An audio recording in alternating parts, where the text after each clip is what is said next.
the time of the creation of this warning, Hurricane Ian has made landfall in Florida. Today is the 29th of September, and approximately 1.8 million Floridians are without power, and many are locked within the state, unable to escape.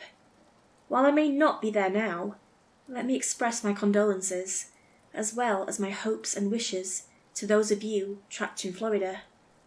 But let me get to my warning. Don't trust the water. It's not what you think it is. It isn't water, but something else entirely.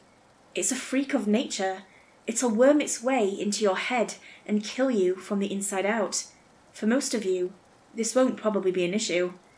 But to some, specifically those closer to bodies of water, you've got to know this. I'm not sure exactly what it is.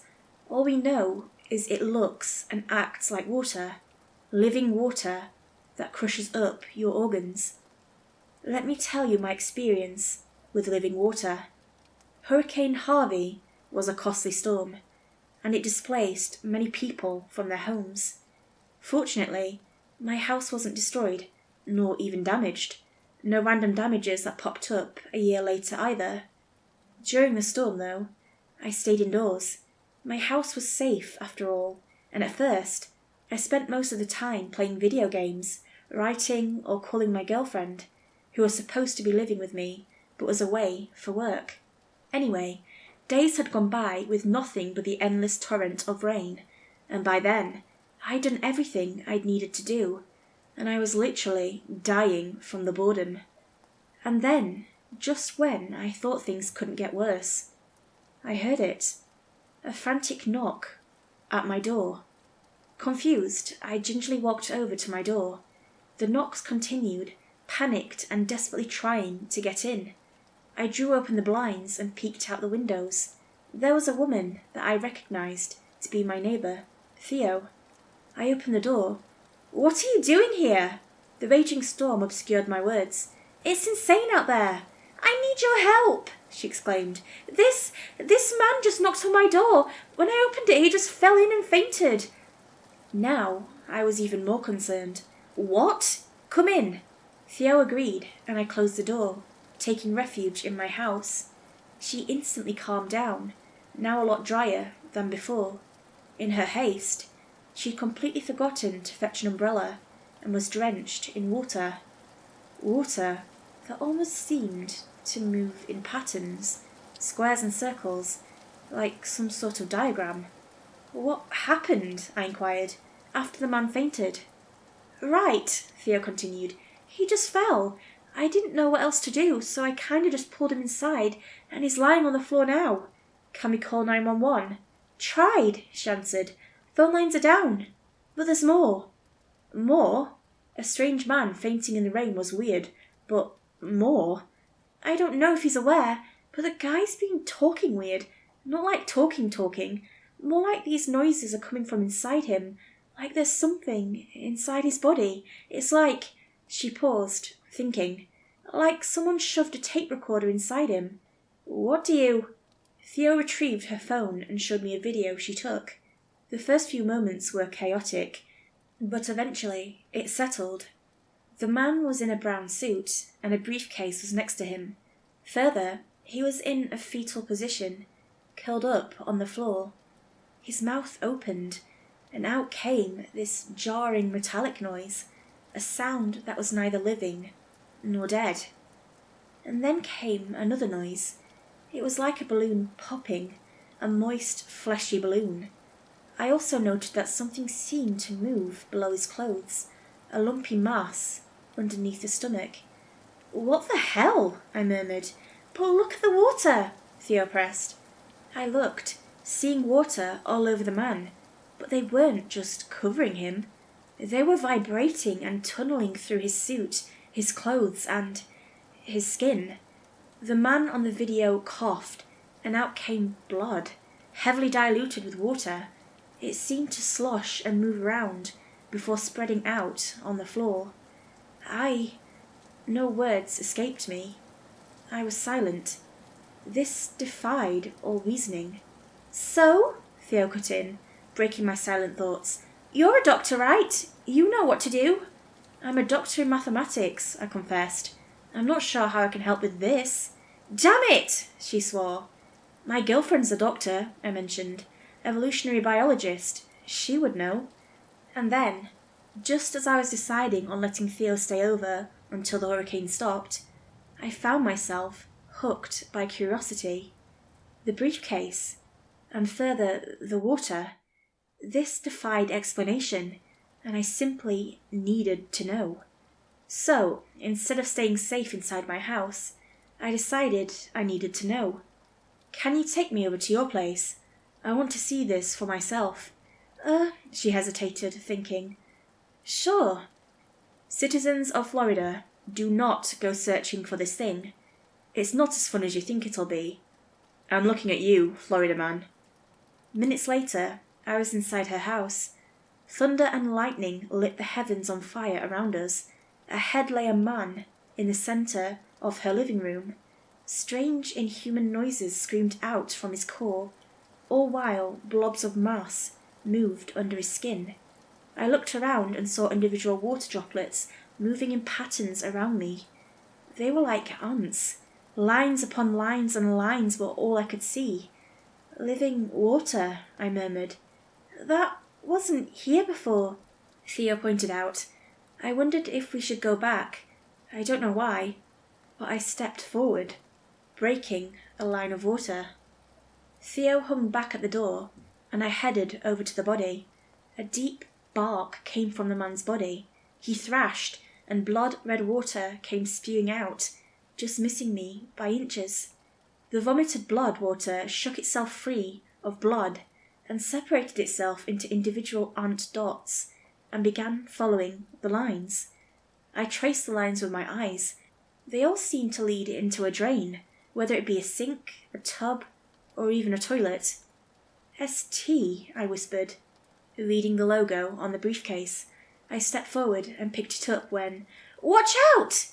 I turned around and suddenly found myself wet with blood. The dying man had just vomited on me, and sticky, almost coagulated blood was all over me. Worse, it was moving, crawling all over my clothes. Ow! They were drilling into my skin. It hurt like hell, and grabbing the briefcase, I stumbled back and fell. Like vultures to a corpse, the ant drops suddenly started running towards me, and everything started to feel like needles all over my body. And yet, with every ounce of my strength, I picked myself back up and ran out into the rain, taking Theo out with me, and headed into my house. When I got in, I suddenly realised I was thirsty. Extremely thirsty. As if I could drink all the water in the world. Even the blood-red, moving water seemed enticing. Are you okay? Theo questioned. What the hell are those things? No idea, I gasped, out of breath. My throat started to hurt. I coughed. I need water. Theo nodded, running off to the kitchen to get some. Meanwhile, I opened the briefcase, revealing 2 sections. One was covered in a lid, securing 2 vials of water in place. The other section was enclosed in a zipper, and I opened it, taking out pieces of hastily stapled paper. The paper seemed to detail something about ice cores and something else found in the ocean that had to be recovered before the hurricane messed things up. That something being a creature native to the depths of the Gulf of Mexico. A creature that wasn't solid, no, not like us. A living, liquid entity, intelligent like a crow and cruel as mankind. Living water, I read. Name undecided, was discovered last month. A group of scientists studying local marine life stumbled upon a moving, especially blue part of the ocean, which began to circle fish and crush them. A sample was quickly recovered. It appears to have the ability to survive on land. In fact, it seems more effective on land than in water. It drills holes into its prey and dehydrates it. Prey then drinks water, and the living water does something remarkable. It reproduces, transforming regular water into living liquid. I've retrieved 2 vials to be sent over to Shepherd Technology. I saw the drawings of the 2 vials. I looked back at the 2 vials. The water inside seemed alive, crawling and moving, and I felt something twist inside me, and I opened my mouth to scream, but only a deep, metallic noise came out. The water was inside me, killing me from the inside. I saw a lumpy mass move under my skin, and this time I screamed as it moved. I felt it wrap around something inside me, and again a strange alien noise emitted from my core. "What happened?" Theo shouted, confused. "It's the water, it's—" "I know," I weakly exclaimed. My mind was racing. All my thoughts pointed to a single objective: survive. I started to think of ways to live, maybe vomit the water, but no, it was somehow preventing me from doing so. "I have your water," Theo reminded, and then it hit me. I was still dehydrated, a result of the living water inside me. Maybe in the ocean it could reproduce freely, easily killing its prey. But on land, of course, if I dehydrated myself, then maybe, just maybe— "Don't give me the water!" I screamed. "Don't! I need to stay dehydrated. It's the only way to stop it." The water inside me crushed something, and a bizarre noise emerged. Theo nodded, returning to remove the water. And then, everything after that is a blur. Everything was hot. Everything was cold. I started to see things. I don't really know what exactly happened, besides that I desperately wanted to drink water. And by sheer willpower, I didn't. Then, the next thing I remember is throwing up, water gushing out of me like a waterfall. I felt the slimy crawl of the water through my esophagus and drain out of me, gone onto the floor and splitting into ant-like droplets that travelled to the sink, vanishing down the drain. At last, I was able to drink water. That was the greatest feeling in my life. And the last I saw of the droplets was a final single drop, leaving. But not through the sinks and drains, but through a window, drilling through the glass and escaping out into the wild, joining the chaos of the hurricane. It didn't start from the hurricane, no, but from the depths of the ocean. But now it's here. It hunts with the hurricane. I know the droplets that entered the drains were all dealt with. As soon as the hurricane was over, the water system was shut down as a result of chemical failure, and was back up the following day. The man in the suit vanished too. I let Theo stay over until the storm was over, and when we finally got back to her house, all evidence of the man and the living water was gone.